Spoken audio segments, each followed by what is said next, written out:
0.80% vote കിട്ടി. അത് പറ്റില്ല.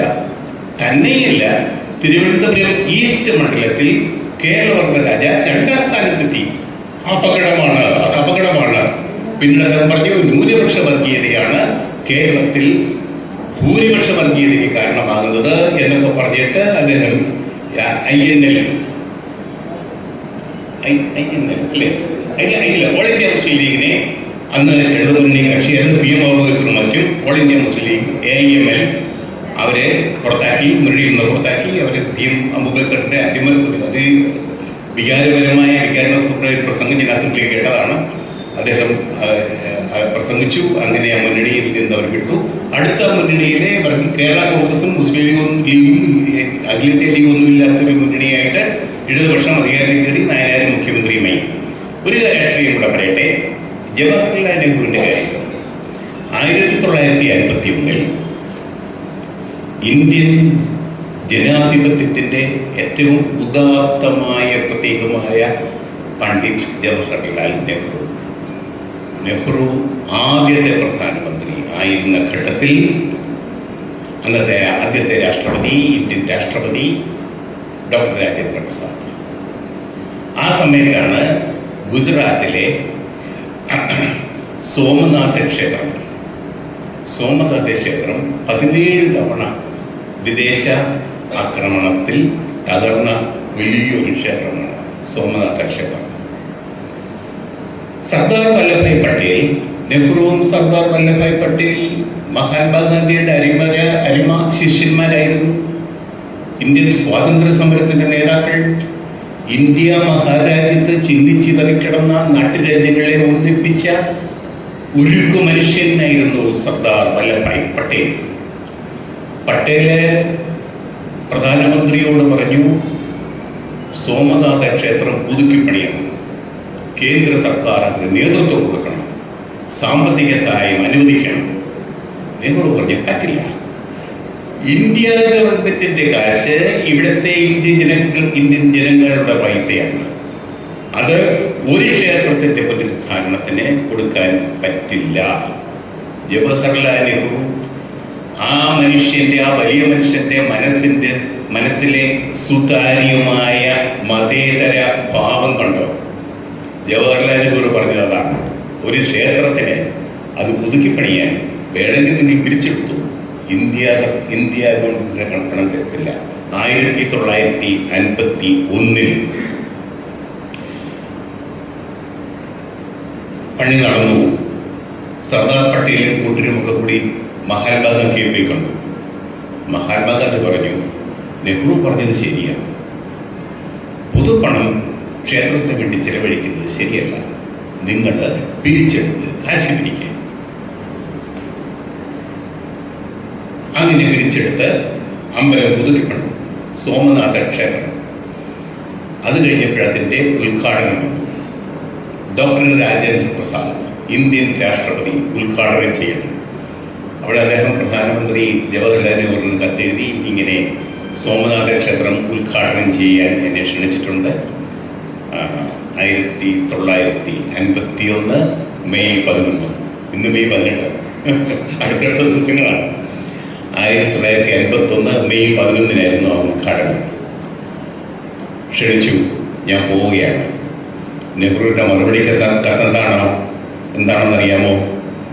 ബഹുമാനപ്പെട്ട രാഷ്ട്രപതി ജി, അങ്ങ് ഇന്ത്യയുടെ രാഷ്ട്രപതിയാണ്, ഒരു ക്ഷേത്രം ഉദ്ഘാടനം ചെയ്യാൻ ഇന്ത്യൻ രാഷ്ട്രപതി പോയിക്കൂടാ, അങ്ങ് പോകരുത്. ഇന്ത്യൻ പ്രധാനമന്ത്രി ജവഹർലാൽ നെഹ്റു കത്തെഴുതി. അദ്ദേഹം വീണ്ടും തിരിച്ചെഴുതി. അതിനിടയ്ക്ക് KM മുൻഷി, മന്ത്രിയായിരുന്ന KM മുൻഷി, സർദാർ വല്ലഭായ് പട്ടേൽ അന്തരിച്ചു. അതിനുശേഷം KM മുൻഷി ഇതിൻ്റെ ഉദ്ഘാടന പ്രവർത്തനങ്ങൾക്ക് നേതൃത്വം നൽകുന്നതൊക്കെ ഉണ്ടായിട്ട് കൂടിയാണ് ഇതിൻ്റെ നിർവ്വഹണം പൂർത്തിയാക്കിയത്. അവർ തമ്മിലുള്ള എഴുത്തുകുത്തുകൾ കുറേ നടന്നു. നെഹ്റു പറഞ്ഞു, ഒരിക്കലും നിങ്ങൾ പോയിക്കൂടാ എന്നുള്ള നെഹ്റുവിൻ്റെ ആ നിർദ്ദേശം, അതൊരു ആവശ്യപ്പെട്ടു, പോയിക്കൂടാ. പക്ഷെ അദ്ദേഹം അവസാനം എഴുതി, ബഹുമാനപ്പെട്ട പ്രധാനമന്ത്രി, ഞാൻ പോകുന്നത് ഇന്ത്യൻ രാഷ്ട്രപതി എന്ന നിലയ്ക്കല്ല, ഞാൻ പോകുന്നത് ഒരു വ്യക്തി എന്ന നിലയ്ക്കാണ്. രാഷ്ട്രപതി ആണെങ്കിൽ തന്നെ അവിടെ പോകുന്നതിന് കുഴപ്പമൊന്നുമില്ല. കാരണം ഒരു ക്ഷേത്രത്തിൻ്റെ ഉദ്ഘാടനത്തിന് ഞാൻ പോകുന്നത് പോലെ ഒരു ക്രിസ്ത്യൻ പള്ളിയുടെ ഉദ്ഘാടനമാണെങ്കിലും ഒരു മോസ്കിൻ്റെ ഉദ്ഘാടനമാണെങ്കിലും ഞാൻ പോകും. ആ ഒരു ഘട്ടത്തിൽ ഞാൻ പോകുന്നു എന്ന് പറഞ്ഞിട്ട് അദ്ദേഹം പോയി എന്നുള്ളതാണ് ചരിത്രം. ഞാനിത് പറഞ്ഞത് ക്ഷേത്രം, അമ്പലം, അതൊക്കെ എവിടെ വേണം? അതൊക്കെ രാഷ്ട്രീയത്തിന് വേറൊരു വശത്തെ നിൽക്കാവൂ, രാഷ്ട്രീയമാകണം മുകളിൽ എന്ന് പറയാനാണ്. ബാബറി മസ്ജിദ് തകർന്നപ്പോൾ ഞാനത് ഇന്ത്യ ടുഡേയിൽ ലേഖകനായിരുന്നു. കേരളം മുഴുക്കുകയും എൻ്റെ ഞാൻ നോക്കുന്ന ലേഖകനായിരുന്നു. അപ്പോഴാ സമയത്ത് ഇന്ത്യ മുഴുക്കി ഇങ്ങനെ ഒരു തീ കത്തുന്ന അവസ്ഥയിലാണ്. ഞാൻ ആ സമയത്ത് ആ ദിവസങ്ങളിലൊക്കെ മലപ്പുറത്തും കോഴിക്കോട്ടും ഒക്കെ ആയിരുന്നു. പാണക്കാട് ശിഹാബ്ദങ്ങളുടെ വീട്ടിൽ പലതവണ പോയി. അദ്ദേഹം പഠിപ്പിക്കാൻ കുഞ്ഞാലിക്കുട്ടി സാഹിബാണ് എന്നെ കൊണ്ടുവന്നത്. അദ്ദേഹം ഇതുകൊണ്ട് ഞാൻ പ്രത്യേക വർത്തമാനം പറഞ്ഞു. ഹി വാസ് സിറ്റിംഗ് കൂൾ, ഒരു പ്രശ്നമില്ലായിരിക്കായിരുന്നു.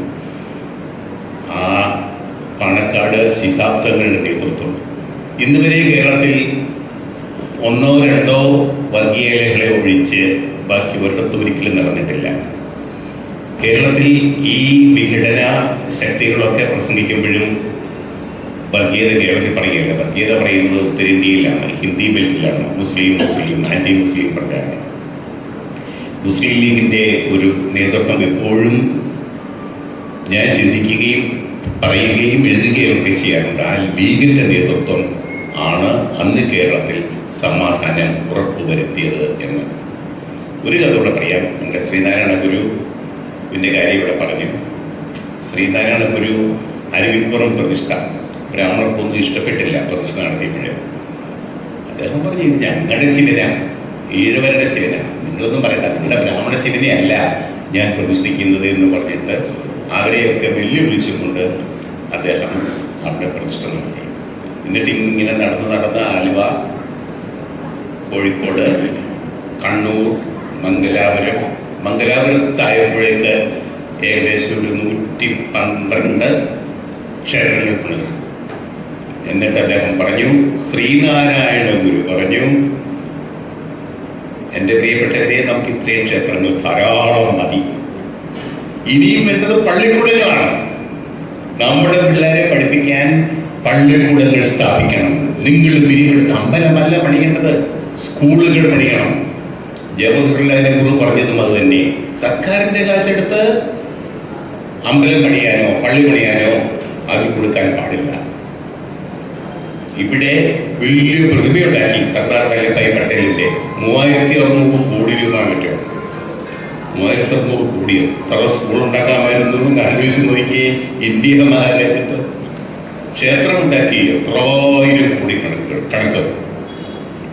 എത്ര ജവഹർലാൽ നെഹ്റു സ്ഥാപിച്ചത് Indian institute of technology, national institute of design, NIT, IIT, MBA management പഠനത്തിൻ്റെ വലിയ കേന്ദ്രങ്ങൾ, Indian institute of management, DRDO, ISRO, 10-20 ഗവേഷണ പഠന കേന്ദ്രങ്ങൾ. അതാണ് ഇന്ത്യയുടെ ക്ഷേത്രങ്ങൾ. അത് മനസ്സിലാക്കാനുള്ള കഴിവ് നമ്മുടെ ആധുനിക ഭരണകർത്താക്കൾക്കും ആധുനിക രാഷ്ട്രീയ നേതാക്കൾക്കും ഇല്ലാതെ പോയി. തീർച്ചയായിട്ടും അവരൊക്കെ നിയന്ത്രിക്കുകയും നയിക്കുകയും ചെയ്യുന്ന, അവരൊക്കെ വിഘടിച്ച് നിർത്താൻ ശ്രമിക്കുന്ന, വിഭാഗീയ ചിന്തകൾ പടർത്താൻ ശ്രമിക്കുന്ന ഈ സമൂഹത്തിലേക്ക് ഒരു കൈത്തിരിയായി ഈ പുസ്തകം ശോഭിക്കട്ടെ എന്ന് ആശംസിക്കുന്നു. മാഹിനെ എല്ലാവിധ ആശംസകളും. നന്ദി.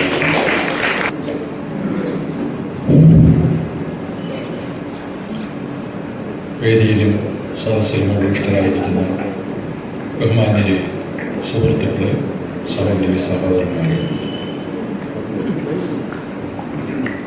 നമ്മുടെ ലോകത്ത് ഇപ്പോൾ 800 കോടിക്ക് മേലെ ആളുകളുണ്ട്. ഈ പുസ്തകത്തിൻ്റെ ടൈറ്റിൽ വായിച്ചാൽ കൊടുത്തിരിക്കുന്നത് ധർമ്മവും സമാധാനവും എന്നുള്ളതാണ്. വളരെ ലളിതമായ ഒരു ടൈറ്റിലാണ് ഈ പുസ്തകത്തിന് അദ്ദേഹം സമ്മാനിച്ചിരിക്കുന്നത്. പക്ഷെ നമ്മുടെ മനസ്സിലെല്ലാം ഈ 800 കോടിക്ക് മേലെ വരുന്ന ജനങ്ങളുടെ മനസ്സിലെ ആഗ്രഹമാണ് മാഹിം സാറ് ഈ 2 വാക്കുകളിലൂടെ പ്രതിഫലിപ്പിച്ചിരിക്കുന്നത്: ധർമ്മവും സമാധാനവും. ഇതിൽ ആവേശം കൊണ്ടാണ് നമ്മളിവിടെ വന്നിരിക്കുന്നത്, നമ്മുടെ ലോകത്തെ ജീവിക്കുന്നത്, നമ്മളിനി വരും കാലങ്ങളിൽ ലോകത്തെ നേരിടുന്നത്. അപ്പോൾ ഈ ആശയത്തിന് വലിയ പ്രസക്തിയുണ്ട്. എനിക്ക് നല്ല അസൂയയുമുണ്ട്. കാരണം ഞാൻ ആകാശവാണിയിൽ കഴിഞ്ഞ 10 വർഷമായി നടത്തിക്കൊണ്ടിരിക്കുന്ന സുഭാഷിതങ്ങൾ പ്രഭാഷണം രാവിലെ 5:55-നും രാത്രി ഉറങ്ങുന്നതിന് മുമ്പ് 10:55-നും കേൾപ്പിക്കുന്ന സുഭാഷിത പ്രഭാഷണങ്ങൾ അടുത്തിടെ ഞാനതിൽ നിന്ന് ഒരു 30 എണ്ണം തിരഞ്ഞെടുത്ത് സുഭാഷിതങ്ങളെന്ന പേരിൽ പ്രകാശിപ്പിക്കുകയുണ്ട്. കഴിഞ്ഞ ദിവസം അതിൻ്റെ ഒരു 2ാം പതിപ്പ് പത്തനാപുരം ഗാന്ധി ഭവനിൽ വെച്ച് 6 മാസത്തിനകം വീണ്ടും പ്രകാശിപ്പിച്ചു. ഞാൻ അസൂയുണ്ടെന്ന് പറഞ്ഞ കാര്യം, മാഹിം സാർ എഴുതിയിരിക്കുന്ന 50 ലേഖനങ്ങളും എൻ്റെ ഈ തിരഞ്ഞെടുത്ത 30 ലേഖനങ്ങളും ഒരേ വഴിയിൽ സഞ്ചരിക്കുന്ന, ഒരേ വഴിയിൽ ഉള്ള എഴുത്തിൻ്റെ മാർഗമാണ്. പക്ഷേ ഈ 10 കൊല്ലം ഞാൻ ചെയ്ത പ്രഭാഷണങ്ങളെക്കാൾ എത്രയോ മനോഹരമായിരിക്കുന്നു എൻ്റെ ജ്യേഷ്ഠ സഹോദരൻ മാഹിം സാറ് ഈ ലേഖനങ്ങളിലൂടെ പ്രദർശിപ്പിച്ചിരിക്കുന്ന കഴിവ്, പ്രാഗൽഭ്യം. അദ്ദേഹം ഒരു പത്രപ്രവർത്തകനാണ്, പ്രഗത്ഭനായ എഴുത്തുകാരനാണ്. അതാണ് ഇതിൻ്റെ മേന്മയ്ക്ക് നിദാനം എന്ന് ഞാൻ കരുതുന്നു. ഞാനൊരു എഞ്ചിനീയറാണ്. എവിടെയും കുറ്റം കണ്ടുപിടിക്കാൻ, ഈ അസംബ്ലി മന്ദിരത്തിൻ്റെ ഉൾപ്പെടെ കുറ്റം കണ്ടുപിടിക്കാൻ നടന്ന ഒരാളായിരുന്നു. ഞാനൊരു 6-7 കൊല്ലം ഈ കേരള ഗവൺമെൻറ്റിൻ്റെ വിജിലൻസ് വിഭാഗത്തിലും കേന്ദ്ര ഗവൺമെൻറ്റിലൊക്കെ ഞാൻ എവിടെ കുറ്റം കണ്ടുപിടിക്കാൻ പറ്റുമെന്നാണ് ഞാൻ പരിശോധിച്ചിരുന്നത്. പക്ഷേ മാഹിം സാറ് മനുഷ്യൻ്റെ ഗുണപരമായ മേന്മ കണ്ടെത്താനാണ് ശ്രമിച്ചിട്ടുള്ളത്. ഞാൻ ദീർഘമായി പ്രസംഗിക്കുന്നില്ല. അദ്ദേഹത്തിൻ്റെ 3ാമത്തെ പുസ്തകമാണ് നമ്മുടെ മുന്നിൽ ഇന്ന് അവതരിപ്പിച്ചിരിക്കുന്നത്. അദ്ദേഹത്തിന് ദീർഘമായി എഴുതാനും കേരളീയ സമൂഹത്തെ പരിഷ്കരിക്കാനും ലോകത്തിന് സമാധാനവും ധാർമ്മിക മൂല്യങ്ങളും ഉണർത്തിക്കൊടുക്കാനും ഇനിയും ഉത്തരോത്തരം കഴിയട്ടെ എന്ന് പ്രാർത്ഥിച്ചുകൊണ്ട് നിർത്തുന്നു. നിങ്ങൾക്കെല്ലാം നന്മകൾ നേരുന്നു. നന്ദി, നമസ്കാരം. ഒക്കെ വീണ്ടും നമ്മുടെ സ്വന്തം ആളുകൾ തന്നെയാണ്. ചുരുങ്ങിയ വാക്കുകളിൽ ആശംസകൾ അർപ്പിക്കും. ആദ്യമായി ഡോക്ടർ നസീർ. പ്രിയനെ, സുദീർഘമായ ഒരാശംസ പ്രസംഗം അനവസരത്തിലാകും എന്ന് മനസ്സിലാക്കിക്കൊണ്ട് തന്നെ ശരിക്കും 50 വൈവിധ്യമാർന്ന വൈജ്ഞാനിക വിഷയങ്ങളുടെ ശകലങ്ങൾ ചേർത്ത് വെച്ചുകൊണ്ടുള്ള ഒരു പുസ്തകം ഇപ്പോൾ നിങ്ങളുടെ മുന്നിലുണ്ട്. ഇത് വളരെ ഗൗരവമായി വായനക്കാരായ നമ്മളും എഴുത്തുകാരനുമെല്ലാം കല്ലും നെല്ലും തിരിച്ചറിഞ്ഞുകൊണ്ടുള്ള വായനയും വിലയിരുത്തലുകളും തിരുത്തലുകളും ഒക്കെ ഉണ്ടാവുന്നത് എപ്പോഴും നന്നായിരിക്കും. വളരെ സങ്കീർണമായ ഒരു ലോകത്തിലാണ് നമ്മൾ ജീവിക്കുന്നത്. അത് ആഗോളതലത്തിലായാലും ദേശീയ തലത്തിലായാലും. ആഗോളതലത്തിൽ നമ്മെ എന്നും വിഷമിപ്പിച്ചുകൊണ്ടിരിക്കുന്ന ഗാസ നമ്മുടെ മുന്നിലുണ്ട്. 40,000-ത്തിലധികം ജീവനുകൾ നഷ്ടപ്പെട്ടിട്ടുണ്ട്. ഇത് തന്നെ ഔദ്യോഗികമായ കണക്കാണ്. അനൗദ്യോഗികമായ കണക്കുകൾ ഇതിലേറെയാണ്. നിങ്ങൾ വായിച്ചിട്ടുണ്ടാവും. ഒരു ഇസ്രായേൽ പട്ടാളക്കാരൻ ഫലസ്തീനിലെ ഒരു കുഞ്ഞ് ഒരു പട്ടാളക്കാരനെ ഒരു കല്ലെടുത്തെറിഞ്ഞ കാരണം കൊണ്ട് ആ കുട്ടിയെ പിടിച്ചു. ആ കുട്ടിയുടെ പ്രായം വെറും 4 വയസ്സായിരുന്നു. പട്ടാളക്കാരനെ അവനെ അറസ്റ്റ് ചെയ്യാനും വെടിവെച്ച് കൊല്ലാനും ഒന്നും കഴിയില്ല. പട്ടാളക്കാരൻ ആ കുട്ടിയോട് ചോദിച്ചു, നിന്നെ ആരാണ് ഇസ്രായേൽ പട്ടാളത്തെ കാണുമ്പോൾ കല്ലെറിയാൻ പഠിപ്പിച്ചത് എന്നാണ്. ഒരുപാട് ചോദിച്ചു. കുട്ടി അവസാനം പറഞ്ഞു, അതെൻ്റെ ജ്യേഷ്ഠനാണ് എന്ന് പറഞ്ഞു. അങ്ങനെ ജ്യേഷ്ഠനെ പിടിക്കാനായി ഇസ്രായേൽ പട്ടാളം ഈ കുട്ടിയെ കൊണ്ട് വീട്ടിൽ പോകുമ്പോൾ ആ ജ്യേഷ്ഠന് 5.5 വയസ്സാണ് പ്രായം. ഇതൊരു സന്ദേശമാണ്. ഇതൊരു ജനതയുടെ വൈകാരികമായ സന്ദേശമാണ്. അധർമ്മത്തിനെതിരെയുള്ള സന്ദേശം. അങ്ങനെ അധർമ്മത്തിനെതിരെയുള്ള വൈകാരിക പ്രതിഫലനങ്ങളായി നമുക്ക് തീരാൻ കഴിയട്ടെ എന്ന് ആശംസിക്കുന്നു.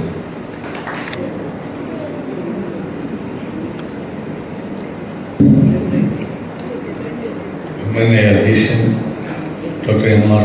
തമ്പാൻ സാർ, മറ്റ് സ്റ്റേജിലും സദസ്സിലുമുള്ള പ്രിയരെ,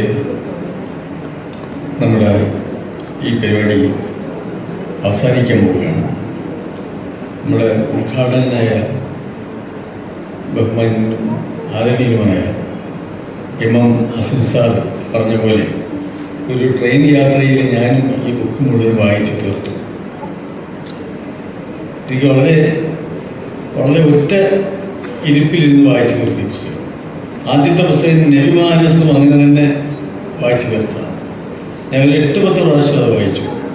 ഈ അടുത്ത സമയം ഞാൻ വഴുതക്കാട് പള്ളിയിൽ ചെല്ലുമ്പോഴേ E.M. നജീബ് സാഹിബ്, നമ്മുടെ കിംസിൻ്റെ MD, എന്നോട് പറഞ്ഞു, ഈ ബുക്ക് കുറച്ചുകൂടെ കിട്ടുമോ?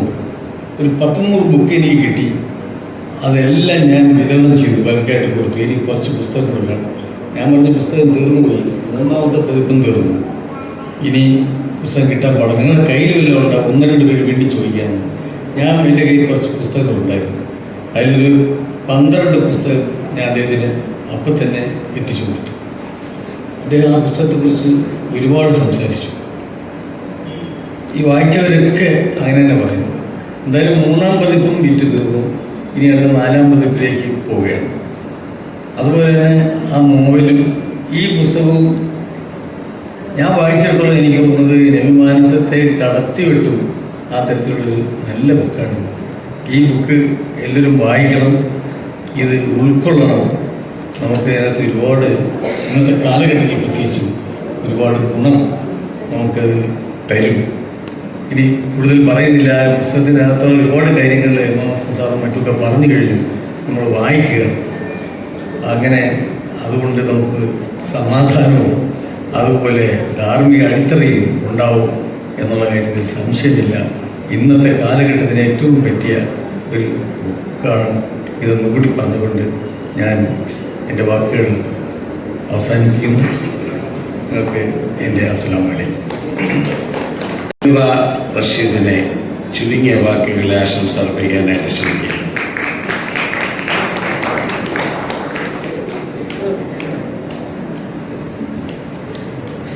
വേദിയിലും സദസ്സിലും ഇരിക്കുന്ന ബഹുമാനികളെ, ഞാൻ ഗ്രന്ഥകർത്താവും മുതിർന്ന പത്രപ്രവർത്തകനുമായ പി. മാഹിൻ്റെ മകളാണ്.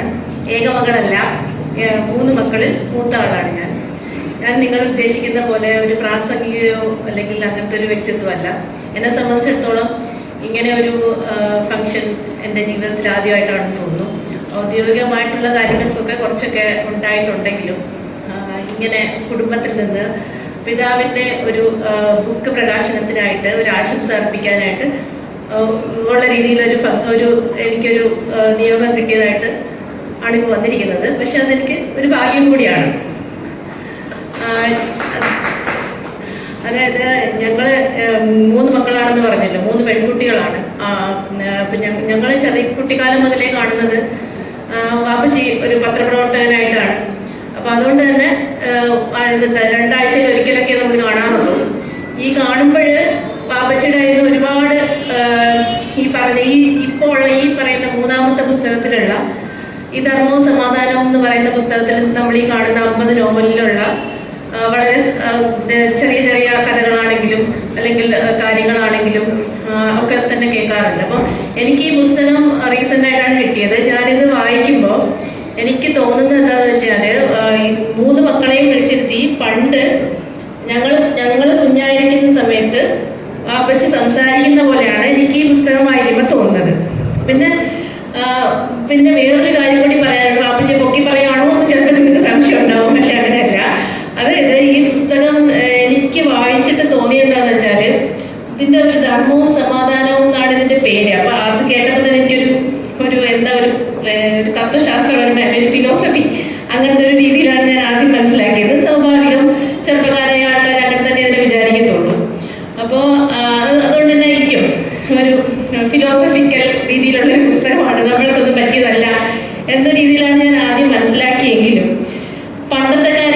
പണ്ടത്തെ ഒരുപാട് കഥകൾ ഇതുപോലെ കേട്ടിട്ടുള്ളത് കൊണ്ടും ആ രീതിയിലാണെന്ന് എനിക്ക് അറിയാമെന്നുള്ളത് കൊണ്ടും ഞാനത് വായിക്കുമ്പോൾ തന്നെ പല കാര്യങ്ങളിൽ നമുക്ക് വായിച്ച് നിർത്തിയാൽ വായന അവിടെ നിൽക്കുന്നില്ല. ചിന്തിക്കാനായിട്ട് കുറച്ച് കാര്യങ്ങൾ അതിനകത്ത് ഇട്ട് തന്നിട്ടുണ്ട്. അപ്പൊ അതായത് പുസ്തകം നമ്മൾ മടക്കി വെച്ചാലും ചിന്തയുടെ ലോകത്തേക്ക് നമ്മളെ അത് കൂട്ടിക്കൊണ്ടുപോകുന്ന രീതിയിലായിരിക്കും പുസ്തകത്തിന്റെ ഒരു രീതി കണ്ടിട്ട് എനിക്ക് മനസ്സിലാവുന്നത്. ഇതിൽ ഏകദേശം ഒരു 50ഓളം ലേഖനങ്ങളുണ്ട്. എല്ലാം തന്നെ ഒന്നിനൊന്ന് മെച്ചമാണ്. എന്നാലും ഇവിടെ നേരത്തെ ഈ പുസ്തകത്തെ കുറിച്ച് സംസാരിച്ച് എല്ലാവരും തന്നെ പറഞ്ഞു, എല്ലാ ലേഖനങ്ങളെ പല ലേഖനങ്ങളെ കുറിച്ച് പല കാര്യങ്ങളും പറഞ്ഞു. അതിനകത്ത് എന്നെ ഏറ്റവും സ്ട്രൈക്ക് ചെയ്തൊരു കാര്യം എന്താണെന്ന് വെച്ചാൽ മുഹമ്മദ് നബിയും കൽക്കി അവതാരവുമാണ്. അത് സത്യം പറഞ്ഞാൽ ഞാനത് പണ്ടെപ്പോഴൊക്കെ എവിടെയൊക്കെ കേട്ടിട്ടുണ്ട്. പക്ഷെ അതിനകത്ത് ഇത്രയും ഉദാഹരണങ്ങൾ ഉദ്ധരിച്ച് ഇത്രയും നല്ല രീതിയിൽ ഇത് ഒരു പറഞ്ഞിരിക്കുന്നത് കാണുന്നത് അമ്മച്ചിയുടെ ഈ പുസ്തകത്തിലൂടെയാണ്. അത് സത്യം പറഞ്ഞാൽ ചെറുപ്പക്കാരോടാണ് എനിക്ക് പറയാനുള്ളത്. ബാക്കി പ്രായമുള്ള ആൾക്കാർ എന്തായാലും വാപ്പച്ചി അറിയാന്നുള്ള ആൾക്കാരാണ്. ഈ പറയുന്ന എല്ലാവർക്കും ഈ പുസ്തകങ്ങളൊക്കെ വായിക്കുമെന്ന് എനിക്കറിയാം. അതുകൊണ്ട് എനിക്ക് അവരോടൊന്നും തന്നെ പറയാനില്ല. ചെറുപ്പക്കാരോട് പറയാനുള്ളത് ഈ പുസ്തകം നിങ്ങൾ വായിക്കണം. നമുക്ക് നേടാനുള്ള ചിന്തിക്കാനുള്ള ഒരുപാട് കാര്യങ്ങൾ ഈ പുസ്തകത്തിലുണ്ട്. അപ്പോൾ ഗ്രന്ഥകാരനും മുതിർന്ന പത്രപ്രവർത്തകനും എൻ്റെ പിതാവ് കൂടിയായ പി മാഹി സാഹിബിന് ഇനിയും ഇതുപോലുള്ള ഒരു എത്രയെങ്കിലും അല്ലെങ്കിൽ ഒരുപാട് പുസ്തകങ്ങൾ എഴുതാനുള്ള ആരോഗ്യവും ഒക്കെ കൊടുക്കുമാറാട്ടെ എന്ന് നമുക്ക് പ്രാർത്ഥിക്കാം. ഇനിയും ഇതുപോലെ ഒരുപാട് പുസ്തകങ്ങൾ ഉണ്ടാവട്ടെ. നമുക്ക് വായനയുടെ ലോകത്തിലേക്ക് പോകാൻ വേണ്ടിയിട്ട് ആവശ്യക്ക് ഇനിയും പറ്റട്ടെ. എല്ലാ ആശംസകളും പുസ്തകത്തിനും ഗ്രന്ഥകർത്താവിനും ഇവിടെ അണിഞ്ഞിരിക്കുന്ന എല്ലാ ആൾക്കാർക്കും എല്ലാ ആശംസകളും നേരുന്നു. നന്ദി. പറഞ്ഞത് പക്ഷെ ഇത്രയും പ്രതീക്ഷിച്ചില്ല സമയം. ഏതായാലും നമുക്ക് ഗ്രന്ഥകാരന്റെ വാക്കുകൾ കേൾക്കാനുള്ള സമയമാണ്. പുസ്തകത്തെക്കുറിച്ചും അദ്ദേഹത്തിന് മറ്റുള്ളവരിൽ നിന്ന് ഇവിടെ ലഭിച്ച വാക്കുകളെ കുറിച്ചുമൊക്കെ അദ്ദേഹത്തിന് പറയാനുള്ളത് നമുക്ക് കേൾക്കാം. ശ്രീ മാഹി സാഹിബിനെ സ്നേഹപൂർവ്വം ഞാൻ ക്ഷണിക്കുന്നു. ബഹുമാന്യനായ അധ്യക്ഷനും എൻ്റെ പ്രിയ സഹോദരനുമായ ഡോക്ടർ മാർത്തണ്ട, അതുപോലെ വേദിയിലും സദസ്സിലുമുള്ള എൻ്റെ സഹോദരങ്ങളെ, സുഹൃത്തുക്കളെ, ബന്ധുക്കളെ, എൻ്റെ ഒരു കൊച്ചുമാമാർ പോലും ഈ വേദിയിലും ഈ സദസ്സിൽ ഉള്ള ഈ പുസ്തകത്തെക്കുറിച്ച് പറയാവുന്നതിനപ്പുറം ഇതിനകം എൻ്റെ സുഹൃത്തുക്കളും എൻ്റെ ബന്ധുക്കളും എൻ്റെ മകളും പറഞ്ഞു കഴിഞ്ഞതാണ്. അതിൽ കൂടുതലായി എനിക്ക് പറയാനൊന്നുമില്ല.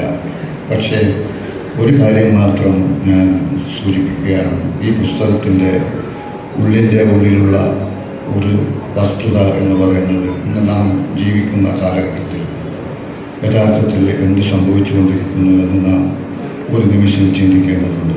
അതായത് നുണയും അന്ധവിശ്വാസവും ഭക്തിയും ചാലിച്ച് നമുക്ക് ഒരു വ്യാപാരം ഈ നമ്മുടെ ചുറ്റും നടന്നുകൊണ്ടിരിക്കുന്നു. ആ കച്ചവടത്തിൽ നമ്മൾ അറിയാതെ പെട്ടുപോയിരിക്കുകയാണ്. ഈ വ്യവഹാരം നമ്മെ വലിയ വെറുപ്പിൻ്റെയും വിദ്വേഷത്തിൻ്റെയും ശത്രുതയുടെയും ഒരു സന്നിഗ്ധഘട്ടത്തിലേക്ക് കൊണ്ടെത്തിക്കൊണ്ടിരിക്കുകയാണ് എന്ന വസ്തുത നാം തിരിച്ചറിയുകയും നമ്മൾ എന്നും അന്നും ഇന്നും ജീവിച്ചതുപോലെ സഹോദരങ്ങളായി സ്നേഹത്തോടുകൂടി സാഹോദര്യത്തോടുകൂടി സൗഹാർദ്ദത്തോടുകൂടി ജീവിക്കാൻ നമ്മൾ ബാധ്യസ്ഥരാണ് എന്ന് തിരിച്ചറിഞ്ഞുകൊണ്ട് ഈ വിഷം ചീറ്റുന്ന അവസ്ഥ നാം തിരിച്ചറിയണം. അതിന് മതത്തിൻ്റെയും ഭക്തിയുടെയും ഒരു മധുരം പുരട്ടിത്തരുന്ന മരുന്ന് പോലെ തന്നുകൊണ്ടിരിക്കുന്ന ഒരവസ്ഥയുണ്ട്. അതിന് വേഷങ്ങൾ നമ്മുടെ മുമ്പിൽ വലിയ അപകടകരമായ ഒരു ചിത്രം വരച്ചുകൊണ്ടിരിക്കുകയാണ്. ഇത് വേഷമെന്ന് പറയുമ്പോൾ ഞാൻ വേഷങ്ങളെക്കുറിച്ച് ഈ പുസ്തകത്തിൽ തന്നെ ഒരു ലേഖനമുണ്ട്. അതിൽ സൂചിപ്പിച്ച ചക്രവർത്തി സോളമൻ്റെ കാലത്ത് നടന്ന ഒരു ചെറിയ സംഭവം കൂടി, ഒരു ചെറിയ കഥ കൂടി പറയുവാൻ ഞാൻ ആഗ്രഹിക്കുകയാണ്. ഒരു കിളി അതിൻ്റെ കണ്ണ് പൊട്ടിച്ച വേദനയോടുകൂടി ചക്രവർത്തിയുടെ മുമ്പിൽ വന്ന് അതിൻ്റെ സങ്കടം പറഞ്ഞു. സോളമൻ ചക്രവർത്തിയെ നമുക്ക് ചരിത്രത്തിൽ വായിച്ചിട്ടുണ്ടാവും. അദ്ദേഹത്തിന് കിളികളോടും അതുപോലെ പക്ഷികളോടും മറ്റിതര പക്ഷികളോടും അതുപോലെ ഉറുമ്പിനോടുമൊക്കെ സംസാരിക്കുവാൻ സംവാദന ഭാഷ അറിയുന്ന ഒരാളായിരുന്നു സോളമൻ ചക്രവർത്തി. അതുകൊണ്ട് തന്നെയാണ് ഈ പക്ഷി തൻ്റെ പരിവേദനയുമായി ഈ ചക്രവർത്തിയുടെ മുമ്പിൽ വരുന്നത്. വന്നുകൊണ്ട് പറഞ്ഞു, എന്നെ ഒരു താടിക്കാരൻ എൻ്റെ കണ്ണ് പൊട്ടിച്ചു, കല്ലെറിഞ്ഞ് പൊട്ടിച്ചു. ഇത് എനിക്ക് സഹിക്കാൻ പറ്റുന്നില്ല, എൻ്റെ ഒരു കണ്ണ് കാണുന്നില്ല. ഇത് കേട്ട ചക്രവർത്തി സൈന്യത്തെ വിട്ട് ആ താടിക്കാരനെ വിളിച്ചു വരുത്തി എന്താണ് മനുഷ്യ, ഈ പാവപ്പെട്ട പക്ഷിയുടെ കണ്ണ് എറിഞ്ഞു പൊട്ടിക്കാൻ താങ്കൾക്ക് ഇതുകൊണ്ട് എന്തെങ്കിലും ലഭിച്ചോ? താൻ എന്തെങ്കിലും ഉദ്ദേശിച്ചിരുന്നു? ഇല്ല എന്ന് ആ താടിക്കാരൻ പറഞ്ഞപ്പോൾ ചക്രവർത്തി പറഞ്ഞു, ഇയാളുടെ ഒരു കണ്ണ് ഇപ്പോൾ തന്നെ പിഴുതെടുക്കണം. ഈ പാവപ്പെട്ട പക്ഷിയുടെ കണ്ണ് കല്ലെറിഞ്ഞ് പൊട്ടിച്ച, ഒരു കാരണവുമില്ലാതെ കല്ലെറിഞ്ഞ് പൊട്ടിച്ച ഈ താടിക്കാരൻ്റെ കണ്ണ് പിഴുതെടുക്കണം എന്ന് ഉത്തരവിറക്കി. അപ്പോൾ ഈ പക്ഷി പറഞ്ഞു, അല്ല, ഒരിക്കലും അയാളുടെ കണ്ണ് പിഴുതെടുക്കണ്ട, അയാളുടെ താടി വലിച്ചു മാറ്റണം. അതാണ് എന്നെ വഞ്ചിച്ചത് അയാളുടെ വേഷമാണ്, അയാൾ അധാരിയാണ്. അതുകൊണ്ട് ആ ധാരി വഴിച്ചു മാറ്റണം എന്ന് ആ പക്ഷി പറഞ്ഞു. ഇന്ന് നമ്മൾ കണ്ടുകൊണ്ടിരിക്കുന്ന കാഴ്ച ധാടിയും മോടിയും അതുപോലുള്ള പലതും വെച്ചുകൊണ്ട് നമ്മുടെ മുമ്പിൽ വന്ന് വിഷം ചീറ്റുന്ന സംഭവങ്ങൾ നമ്മൾ കണ്ടുകൊണ്ടിരിക്കുന്നു. ഇത്തരം വിഷവ്യാപാരങ്ങളെ തിരിച്ചറിയുകയും നമ്മൾ സഹോദരങ്ങളായി അന്നെങ്ങനെയായിരുന്നോ നേരത്തെ എൻ്റെ സുഹൃത്ത് ജേക്കബ് ജോർജ് ഇവിടെ പറഞ്ഞതുപോലെ നമ്മുടെ ജവഹർലാൽ നെഹ്റുവിൻ്റെ കാലത്ത് ജവഹർലാൽ നെഹ്റു എന്താണോ പറഞ്ഞത്, മഹാത്മാഗാന്ധി എന്താണോ പറഞ്ഞത്, എൻ്റെ സുഹൃത്ത് സഹോദരനുമായ കബീർ എന്താണ് പറഞ്ഞത്, ഇതൊക്കെ തന്നെയാണ് നമ്മുടെ ജീവിതത്തിൽ വേണ്ടത്. നമ്മളെന്നും വിവിധങ്ങളായ വ്യത്യസ്തങ്ങളായ വർഗങ്ങളും ഭാഷകളും സംസാരിക്കുന്നവരാണെങ്കിലും നമ്മളെല്ലാം സഹോദരങ്ങളാണ്. എൻ്റെ സ്വന്തം മക്കളെപ്പോലെ, എൻ്റെ സ്വന്തം സഹോദരങ്ങളെപ്പോലെ എനിക്ക് നാളെയും നമുക്ക് ജീവിക്കുവാൻ സാധിക്കണം. അങ്ങനെ ജീവിക്കാൻ സാധിക്കുന്ന ഒരു സാഹചര്യം നമ്മൾ മനഃപൂർവ്വം തീരുമാനിച്ചാൽ മാത്രമേ സാധിക്കുകയുള്ളൂ എന്നൊരവസ്ഥയിലേക്കാണ് നമ്മുടെ രാജ്യവും നമ്മുടെ ചുറ്റുമുള്ള സംഭവങ്ങളും നടന്നുകൊണ്ടിരിക്കുന്നത്. ഈ സന്ദർഭത്തിൽ ഇത് മാത്രമേ എനിക്ക് പറയാനുള്ളൂ. എനിക്ക് എന്നെക്കുറിച്ചും എൻ്റെ ഈ പുസ്തകത്തെക്കുറിച്ചും ഒരുപാട് നല്ല വാക്കുകൾ, ഒരുപാട് വിജ്ഞാനപ്രദമായ കാര്യങ്ങൾ എൻ്റെ സഹോദരങ്ങൾ, എൻ്റെ സുഹൃത്തുക്കൾ, ഞാൻ ബഹുമാനിക്കുന്നവർ ഇവിടെ പറഞ്ഞിട്ടുണ്ട്. അവർക്കെല്ലാം പ്രത്യേകം നന്ദി പറയുകയാണ്. ഇവിടെ വന്നുകൂടിയ ഓരോരുത്തരും എൻ്റെ സ്വന്തം സഹോദരങ്ങളും സുഹൃത്തുക്കളും സ്നേഹിതന്മാരും എൻ്റെ ഈ നന്മയോടുള്ള അഭിമാനത്തെ ഇഷ്ടപ്പെടുന്നവരുമാണ്. അവരെ ഓരോരുത്തരെയും പ്രത്യേകമായി നന്ദി പ്രകാശിപ്പിച്ചുകൊണ്ട് ഞാൻ എൻ്റെ വാക്കുകൾ അവസാനിപ്പിക്കുകയാണ്.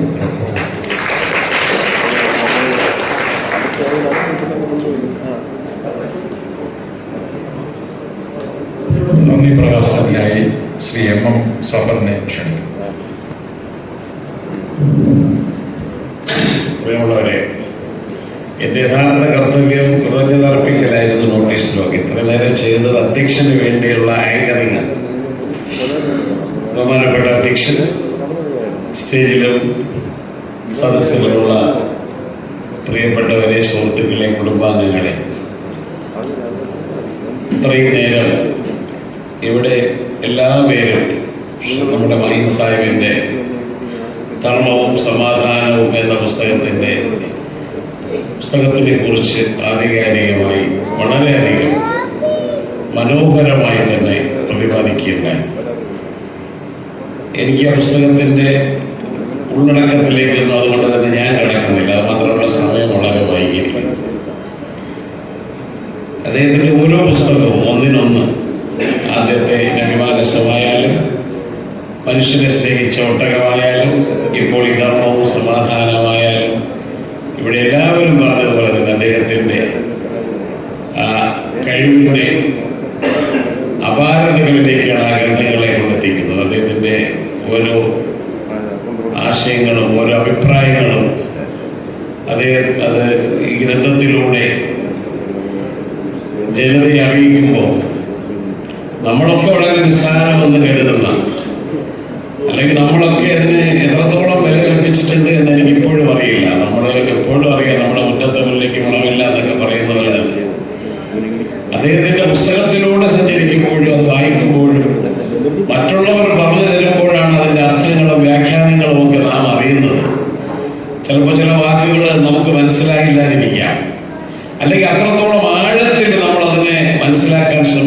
അറിയില്ലായിരിക്കാം.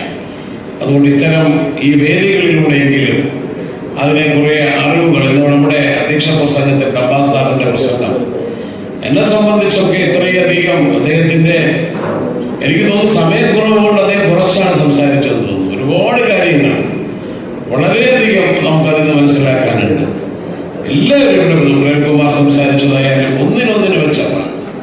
അപ്പൊ ഇത്തരത്തിലുള്ള ആളുകളെ നമ്മുടെ ഈ ഇന്നത്തെ ഈ പ്രകാശന കർമ്മത്തിന് ലഭിച്ചത് തന്നെ ഇസ്മായിൽ സാഹിബിന് ഈ ഒരു കർമ്മത്തോടുള്ള അദ്ദേഹത്തിന്റെ പ്രതിബദ്ധതയും അദ്ദേഹത്തിന്റെ ആ മനസ്സിന്റെ വിശാലതയും ഒക്കെ കൊണ്ട് തന്നെ ആയിരിക്കാം എന്ന് എനിക്ക് തോന്നുകയാണ്. ഞാൻ കൂടുതൽ ദീർഘിപ്പിക്കുന്നില്ല, എൻ്റെ കർത്തവ്യത്തിലേക്ക് കിടക്കുകയാണ്. ആദ്യമായി എനിക്ക് നന്ദി അർപ്പിക്കാനുള്ളത്, കൃതജ്ഞത അർപ്പിക്കാനുള്ളത് സർവശക്തനായ നാഥനോടാണ്. നമ്മുടെ പ്രപഞ്ച സൃഷ്ടാവായ പടച്ച തമ്പുരാൻ നമുക്കൊക്കെ അറിയാവുന്ന പോലെ തന്നെ മായി സാഹിബിന്റെ ചരിത്രം അറിയുന്നവർക്ക് അദ്ദേഹത്തിന്റെ ഈ പുസ്തകങ്ങൾ രചിക്കുവാനുള്ള ഈ ഓരോ പുസ്തകങ്ങളും അവസാന പുസ്തകം വരെ അദ്ദേഹത്തിന് എഴുതുവാനും അതിനെക്കുറിച്ച് ചിന്തിക്കുവാനും അത് പദ്ധതിയിലേക്ക് പകർത്തുവാനും കൊടുത്ത ആ കഴിവിനെയും ആ അവസരത്തെയും എത്ര സ്തുതിച്ചാലും നമുക്ക് മതിയാവുകയില്ല. അദ്ദേഹത്തിന്റെ ശാരീരിക ബുദ്ധിമുട്ടുകളൊക്കെ ഒരു കുടുംബാംഗങ്ങളിലൂടെ ഇരിക്കുന്നവർക്ക് നേരിട്ട് അറിവുള്ളതാണ്. അറിയാത്തവരുടെ കൂടെ മനസ്സിലാക്കാൻ വേണ്ടിയാണ് ഞാൻ പറഞ്ഞത്. അതിനുള്ള കഴിവ് നൽകിയ പടച്ച തമ്പുരാനെ തന്നെയാണ് ആദ്യമായി ഞാൻ സ്തുതിക്കുന്നത്. നിങ്ങളും അങ്ങനെ ആയിരിക്കുമെന്ന് ഞാൻ കരുതുന്നു. ഇന്ന് അദ്ദേഹത്തിന്റെ ഈ രൂപത്തിൽ ഈ ഒരു വേദിയിൽ കാണാൻ കഴിഞ്ഞത്, ഈ പുസ്തകങ്ങളിലൂടെ അദ്ദേഹത്തെ മനസ്സിലാക്കാൻ കഴിഞ്ഞത്, അദ്ദേഹത്തിന്റെ ആശയങ്ങൾ, അദ്ദേഹത്തിന്റെ സ്വപ്നങ്ങൾ, അദ്ദേഹത്തിന്റെ അഭിപ്രായങ്ങൾ അതൊക്കെ ഈ രചനയിലൂടെ നമ്മുടെ മുന്നിലെത്തിക്കാൻ അദ്ദേഹത്തിന് കഴിഞ്ഞത് തീർച്ചയായും ആ കഴിവൊന്നുകൊണ്ട് മാത്രമാണെന്ന് ഞാൻ വിശ്വസിക്കുന്നു. അതിന് സർവശക്തനായ നാഥനോട് ഞാൻ ആദ്യമായി നന്ദി അർപ്പിക്കുന്നു. ഒപ്പം ഈ വേദിയെ മംഗളമാക്കുവാൻ, അനുഗ്രഹീതമാക്കുവാൻ ഇവിടെ എത്തിച്ചേർന്ന ഇതിന്റെ ഈ സമ്മേളനം ഉദ്ഘാടനം ചെയ്യുവാനും പുസ്തക പ്രകാശനവും കർമ്മവും നിർവഹിച്ച ശ്രീ എം ഹസൻ അവറുകളോട്, അതുപോലെ തന്നെ പുസ്തകം സ്വീകരിച്ച ചലച്ചിത്ര നടനും ചലച്ചിത്ര അക്കാദമി വൈസ് ചെയർമാനുമായ ശ്രീ പ്രേംകുമാർ അധ്യക്ഷപദം അലങ്കരിച്ചുകൊണ്ട് വളരെ വിജ്ഞാനപ്രദമായ രീതിയിൽ നമുക്ക് അറിവുകൾ പകർന്നു തന്ന doctor M R Thampan sir, അതുപോലെ തന്നെ ഈ മനോഹരമായ അവതാരിക എഴുതുക മാത്രമല്ല അത് വളരെയധികം ഭംഗിയായി ഇവിടെ അവതരിപ്പിച്ചുകൊണ്ട് ആ പുസ്തകത്തിനെ കുറെ കൂടി സാഹിത്യപരമായ കാവ്യാത്മകമായ രീതിയിൽ നമ്മെ മനസ്സിലാക്കി തന്ന പ്രിയപ്പെട്ട ശ്രീ ഡോക്ടർ മുഹമ്മദ് കബീർ, മുതിർന്ന പത്രപ്രവർത്തകൻ ശ്രീ ജേക്ക